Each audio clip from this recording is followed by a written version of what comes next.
अथ श्री साई सचरित्र अध्याय 50। काका साहेब दीक्षित, श्री टेम्बे स्वामी और बालाराम धुरंधर की कथाएं। मूल सचरित्र के अध्याय 43 और 44 को हमने एक साथ सम्मिलित कर लिखा है क्योंकि इन दोनों अध्यायों का विषय प्राय एक सा ही है। अब सचरित्र का अध्याय 51 यहाँ 50वें अध्याय के रूप में लिखा जा रहा है। इस अध्याय में काका साहेब दीक्षित, टेम्बे स्वामी और बालाराम धुरंधर की कथाएं हैं। प्रस्तावना। उन श्री साईं महाराज की जय हो जो भक्तों के जीवन आधार एवं सद्गुरु हैं। वे गीता धर्म का उपदेश देकर हमें शक्ति प्रदान कर रहे हैं। हे साईं, कृपा दृष्टि से देखकर हमें आशीष दो। जैसे मलयगिरी में होने वाले चंदन वृक्ष समस्त तापों का हरण कर लेता है, अथवा जिस प्रकार बादल जल वृष्टि कर लोगों को शीतलता और आनंद पहुँचाते हैं, या जैसे वसंत में खिले फूल ईश्वर पूजन के काम आते हैं, इसी प्रकार श्री साईं बाबा की कथाएं पाठकों तथा श्रोताओं को धैर्य एवं सांत्वना देती है। जो कथा कहते या श्रवण करते हैं वे दोनों ही धन्य हैं, क्योंकि उनके कहने से मुख तथा श्रवण से कान पवित्र हो जाते हैं। यह तो सर्वमान्य है कि चाहे हम सैकड़ों प्रकार की साधनाएं क्यों न करें, जब तक सद्गुरु की कृपा नहीं होती तब तक हमें अपने आध्यात्मिक ध्येय की प्राप्ति नहीं हो सकती। इस विषय में यह निम्नलिखित कथा सुनिए। काका साहेब दीक्षित 1834 से 1923, माफ़ कीजिएगा 1926। श्री हरि सीताराम उपनाम काका साहेब दीक्षित सन 1864 में वड़नगर के नागर ब्राह्मण कुल में खंडवा में पैदा हुए थे। उनकी प्राथमिक शिक्षा खंडवा और हिंगणघाट में हुई। माध्यमिक शिक्षा नागपुर में उच्च श्रेणी में प्राप्त करने के बाद उन्होंने पहले विल्सन तथा बाद में एल्फिंस्टन कॉलेज में अध्ययन किया। सन 1883 में उन्होंने ग्रेजुएट की डिग्री लेकर LLB और सॉलिसिटर की परीक्षाएं पास की और फिर वे सरकारी solicitor firm messrs little and company में कार्य करने लगे। इसके पश्चात उन्होंने स्वतः ही एक सॉलिसिटर फर्म चालू कर दी। सन 1909 के पहले तो बाबा की कीर्ति उनके कानों तक नहीं पहुंची थी, परंतु इसके पश्चात वे शीघ्र ही बाबा के परम भक्त बन गए। जब वे लोनावाला में निवास कर रहे थे तो उनकी अचानक भेंट अपने पुराने मित्र नाना साहेब चांदोरकर से हुई। दोनों ही इधर उधर की चर्चाओं में समय बिताते थे। काका साहेब ने उन्हें बताया कि जब वे लंदन में थे तो रेलगाड़ी पर चढ़ते समय कैसे उनका पैर फिसला तथा कैसे उसमें चोटें आईं। उसका पूर्ण विवरण सुनाया। काका साहेब ने आगे कहा कि मैंने सैकड़ों उपचार किए परंतु कोई लाभ नहीं हुआ। नाना साहेब ने उनसे कहा कि यदि तुम इस लंगड़ेपन तथा कष्ट से मुक्ति चाहते हो तो मेरे सद्गुरु श्री साईं बाबा की शरण में जाओ। उन्होंने बाबा का पूरा पता बताकर उनके कथन को दोहराया कि मैं अपने भक्त को 7 समुद्र के पार से भी उसी प्रकार खींच लूँगा जिस प्रकार की एक चिड़िया को जिसका पैर रस्सी से बंधा हो खींचकर अपने पास लाया जाता है। उन्होंने यह भी स्पष्ट कर दिया कि यदि तुम बाबा के निजी जन न होगे तो तुम्हें उनके प्रति आकर्षण भी नहीं होगा और ना ही उनके दर्शन प्राप्त होंगे।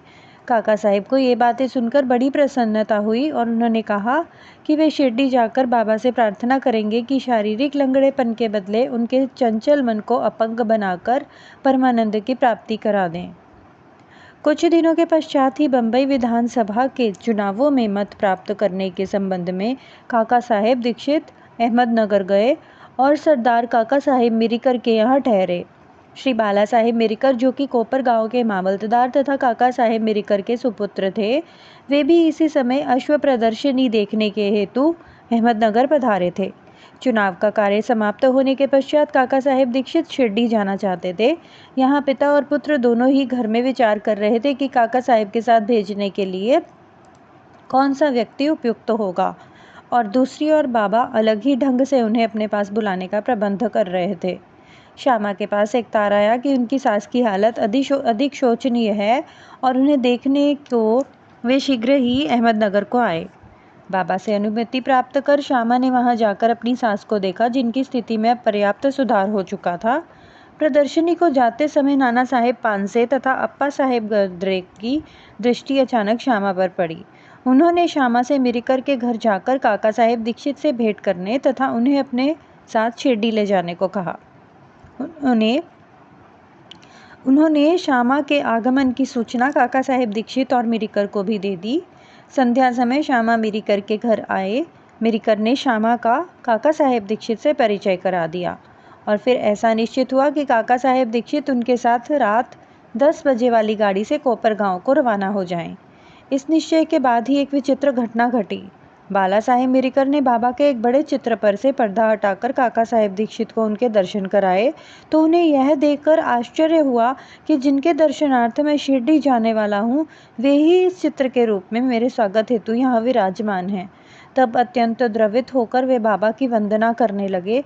यह चित्र मेघा का था और कांच लगाने के लिए मिरिकर के पास आया था। दूसरा कांच लगवाकर उसे काका साहेब दीक्षित तथा श्यामा के हाथ वापस शिरडी भेजने का प्रबंध किया गया। 10 बजे से पहले ही स्टेशन पर पहुंचकर उन्होंने द्वितीय श्रेणी का टिकट ले लिया। जब गाड़ी स्टेशन पर आई तो द्वितीय श्रेणी का डिब्बा खचाखच भरा हुआ था। उसमें बैठने को तिलमात्र भी स्थान नहीं था। भाग्यवश गार्ड साहेब काका साहेब दीक्षित की पहचान के निकल आए और उन्होंने इन दोनों को प्रथम श्रेणी के डिब्बे में बैठा दिया। इस प्रकार सुविधापूर्वक यात्रा करते हुए वे कोपरगांव स्टेशन पर उतरे। स्टेशन पर ही शिरडी को जाने वाले नाना साहिब चांदोरकर को देखकर उनके हर्ष का पारावार न रहा। शिरडी पहुंचकर उन्होंने मस्जिद में जाकर बाबा के दर्शन किए। तब बाबा कहने लगे कि मैं बड़ी देर से तुम्हारी ही प्रतीक्षा कर रहा था। श्यामा को मैंने ही तुम्हें ले जाने के लिए भेज दिया था। इसके पश्चात काका साहेब ने अनेक वर्ष बाबा की संगति में व्यतीत किए। उन्होंने शिरडी में एक वाड़ा दीक्षित वाड़ा बनवाया जो उनका प्राय स्थायी घर हो गया। उन्हें बाबा से जो अनुभव प्राप्त हुए वे सब स्थानाभाव के कारण यहाँ नहीं दिए जा रहे हैं। पाठकों से प्रार्थना है कि वे श्री साईं लीला पत्रिका के विशेषांक काका साहेब दीक्षित भाग 12 के अंक 6 से लेकर 9 तक देखें। उनके केवल 1-2 अनुभव लिखकर हम यहाँ कथा समाप्त करेंगे। बाबा ने उन्हें आश्वासन दिया कि अंत समय आने पर बाबा उन्हें विमान में ले जाएंगे, जो सत्य निकला। तारीख 5 जुलाई सन 1926 को वे हेमाड पंत के साथ रेल से यात्रा कर रहे थे। दोनों में साईं बाबा के विषय में बात हो रही थी। वे साईं बाबा के ध्यान में इतने अधिक तल्लीन हो गए, तभी अचानक उनकी गर्दन हेमाड पंत के कंधे से जा लगी और उन्होंने बिना किसी कष्ट तथा घबराहट के ही अंतिम श्वास छोड़ दी। श्री टेम्बे स्वामी। अब हम द्वितीय कथा पर आते हैं, जिससे स्पष्ट होता है कि संत परस्पर एक दूसरे को किस प्रकार भातृ प्रेम करते हैं। एक बार श्री वासुदेवानंद सरस्वती, जो श्री टेम्बे स्वामी के नाम से प्रसिद्ध हैं, ने गोदावरी तीर पर राजमहेंद्री में आकर डेरा डाला। वे भगवान दत्तात्रेय के कर्मकांडी ज्ञानी तथा योगी भक्त थे। नांदेड़ के एक वकील अपने मित्रों के साथ उनसे भेंट करने आए और वार्तालाप करते करते ही श्री साईं बाबा की चर्चा चल पड़ी। बाबा का नाम सुनकर स्वामी जी ने उन्हें करबद्ध कर प्रणाम किया और पुंडलक राव वकील को एक श्रीफल देकर कहा कि तुम जाकर मेरे भ्राता श्री साईं को प्रणाम करके कहना कि ना मुझे बिसरे तथा सदैव मुझ पर कृपा दृष्टि रखें। उन्होंने यह भी बतलाया कि सामान्यतः एक स्वामी दूसरे को प्रणाम नहीं करता, परंतु यहाँ विशेष रूप से ऐसा किया गया है। श्री पुंडलिक राव ने श्रीफल लेकर कहा कि मैं इसे बाबा को दे दूंगा तथा आपका संदेश भी कह दूंगा। स्वामी ने बाबा को जो भाई शब्द से संबोधित किया था वह बिल्कुल ही उचित था। उधर स्वामी जी अपनी कर्मकांडी पद्धति के अनुसार दिन रात अग्निहोत्र प्रज्वलित रखते थे और इधर बाबा की धुनी दिन रात मस्जिद में जली रहती थी। एक मास पश्चात ही पुंडलिक राव अन्य मित्रों सहित श्रीफल लेकर शिरडी को रवाना हुए। जब वे मनमाड़ पहुंचे तो प्यास लगने के कारण एक नाली पर पानी पीने गए। खाली पेट पानी नहीं पीना चाहिए, यह सोचकर उन्होंने कुछ चिवड़ा खाने को निकाला, जो खाने में कुछ अधिक तीखा सा प्रतीत हुआ। उसका तीखापन कम करने के लिए किसी ने नारियल फोड़कर उसमें खोपरा मिला दिया और इस तरह उन लोगों ने चिवड़ा स्वादिष्ट बनाकर खाया। अभाग्यवश जो नारियल उनके हाथ से फूटा वह वही था जो स्वामी जी ने पुंडलिक राव को भेंट में देने के लिए दिया था। शिरडी के समीप पहुंचने पर उन्हें नारियल की स्मृति हो आई। उन्हें यह जानकर बड़ा ही दुख हुआ कि भेंट स्वरूप दिए जाने वाला नारियल फोड़ दिया गया है। डरते डरते और कांपते कांपते वे शिरडी पहुंचे और वहां जाकर उन्होंने बाबा के दर्शन किए। बाबा को तो यहाँ नारियल के संबंध में स्वामी से बेतार का तार प्राप्त हो चुका था, इसलिए उन्होंने पहले से ही पुंडलिकराव से प्रश्न किया कि मेरे भाई की भेजी हुई वस्तु लाओ। उन्होंने बाबा के चरण पकड़कर अपना अपराध स्वीकार करते हुए अपनी चूक के लिए उनसे क्षमा याचना की। वे उसके बदले दूसरा नारियल लेने को तैयार हो गए, परंतु बाबा ने यह कहते हुए उसे अस्वीकार कर दिया कि उस नारियल का मूल्य इस नारियल से कई गुना अधिक था और उसकी पूर्ति इस साधारण नारियल से नहीं की जा सकती। फिर वे बोले कि अब तुम कुछ चिंता न करो, मेरी ही इच्छा से यह नारियल तुम्हें दिया गया तथा मार्ग में फोड़ा गया है। तुम स्वयं में कर्तापन की भावना क्यों लाते हो? कोई भी श्रेष्ठ या कनिष्ठ कर्म करते समय अपने को कर्ता न जानकर अभिमान तथा अहंकार से परे होकर ही कार्य करो, तभी तुम्हारी द्रुत गति से प्रगति होगी। कितना सुंदर उनका यह आध्यात्मिक उपदेश था।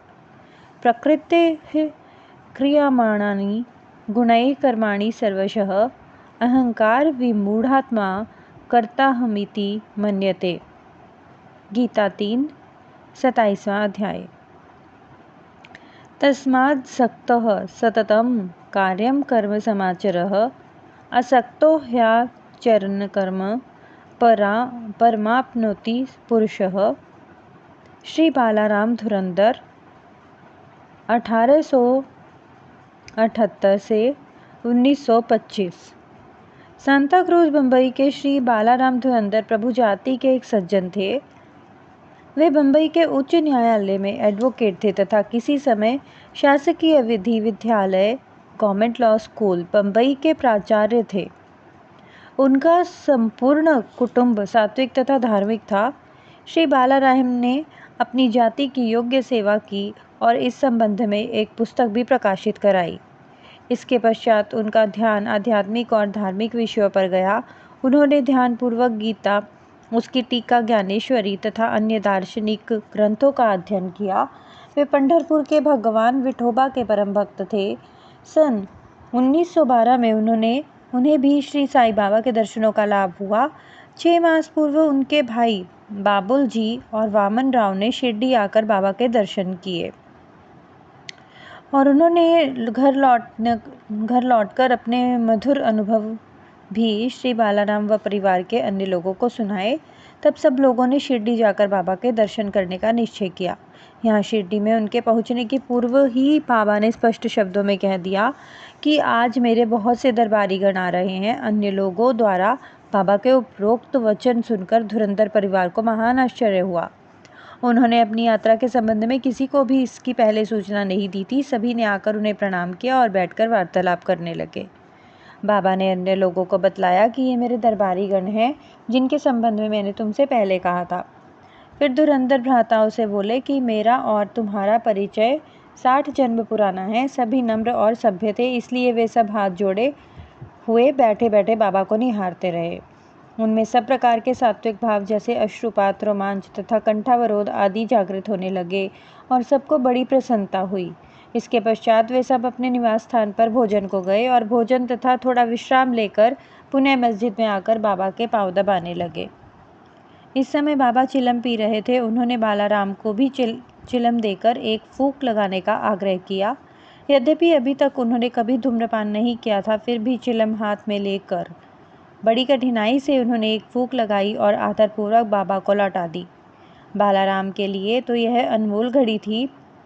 वे 6 वर्षों से श्वास रोग से पीड़ित थे, पर चिलम पीते ही वे रोग मुक्त हो गए। उन्हें फिर कभी यह कष्ट न हुआ। 6 वर्षों के पश्चात उन्हें एक दिन पुनः श्वास रोग का दौरा आया। यह वही महापुण्यशाली दिन था जबकि बाबा ने महासमाधि ली। वे गुरुवार के दिन शिरडी आए थे। भाग्यवश उसी रात्रि को ही उन्हें चावड़ी उत्सव देखने का अवसर मिल गया। आरती के समय बालाराम को चावड़ी में बाबा का मुखमंडल भगवान पांडुरंग सरीखा दिखाई पड़ा। दूसरे दिन काकड़ आरती के समय भी उन्हें बाबा का मुखमंडल की प्रभा अपने परम इष्ट भगवान पांडुरंग के सदृश ही पुनः दिखाई दी। श्री बालाराम धुरंधर ने मराठी में महाराष्ट्र के महान संत तुकाराम का जीवन चरित्र लिखा है, परंतु खेद है कि पुस्तक प्रकाशित होने तक वे जीवित नहीं रह सके। उनके बंधुओं ने इस पुस्तक को सन 1928 में प्रकाशित कराया। इस पुस्तक के प्रारंभ में पृष्ठ 6 पर उनकी जीवनी से संबंधित एक परिक्षेपक में उनकी शिरडी यात्रा का पूरा वर्णन है। श्री सद्गुरु साईनाथ अर्पणमस्तु। शुभम भवतु। ओम साई राम।